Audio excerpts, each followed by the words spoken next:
புதுக்கோட்டை தனியார் மருத்துவமனையில் பிரசவத்திற்காக அனுமதிக்கப்பட்ட பெண் உயிரிழந்த நிலையில் முறையாக சிகிச்சை வழங்கப்படவில்லை என குற்றம் சாட்டி உறவினர்கள் மருத்துவமனையை முற்றுகையிட்டு போராட்டம் நடத்தியதால் பரபரப்பு நிலவியது. கூடுதல் விவரங்களை செய்தியாளர் சுந்தரிடம் கேட்கலாம். சுந்தர், என்ன நடந்தது? விவரங்களை பதிவு பண்ணுங்க.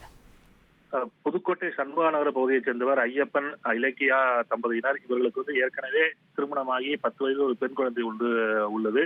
இந்த நிலையில் தான் இரண்டாவது பிரசவத்திற்காக கடந்த 28ஆம் தேதி புதுக்கோட்டை அரசு ராணியார் மகப்பேறு மருத்துவமனையில இலக்கியா சேர்க்கப்பட்டார். இந்த நிலையில் நேற்று காலை சிசேரியன் ஆபரேஷன் மூலமாக பெண் குழந்தை இலக்கியாவிற்கு பிறந்துள்ளது.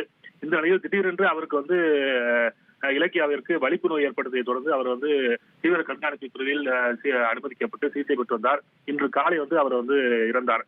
இந்த நிலையில் இந்த தவறான சிகிச்சையாக அரசு மருத்துவர்கள் தவறான சிகிச்சை அளித்ததாக கூறி அவரது உறவினர்கள் மற்றும் அவரது கணவர் ஆகியோர் அரசு ராணியார் மகப்பேறு மருத்துவமனை முன்பாக சாலை மறியல் போராட்டத்தில் ஈடுபட்டனர்.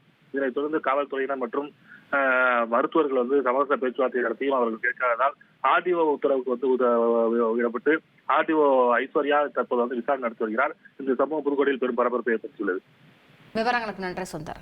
உங்கள் தந்திவன் தொலைக்காட்சியில் CID சகுந்தலா வெள்ளிதோறும் இரவு 8 மணிக்கு காணத் தவறாதீர்கள்.